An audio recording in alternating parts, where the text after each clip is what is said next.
Crocodiles er en bog til vores engelske DigiRead-serie om vilde dyr. Bogen er tilrettelagt niveau C, og det vil sige, at den egner sig til engelsk på tredje år. Som vores andre bøger i serien er bogen tilrettelagt med lyd, som man kan få ved at scanne QR-koden, og derudover er der små filmsekvenser, hvor man kan se krokodillen i forskellige situationer.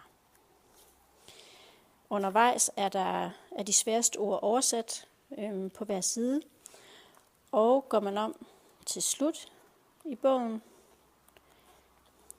så bliver der stillet nogle spørgsmål til bogens indhold, og på den allersidste side har vi en repetition af alle gloserne.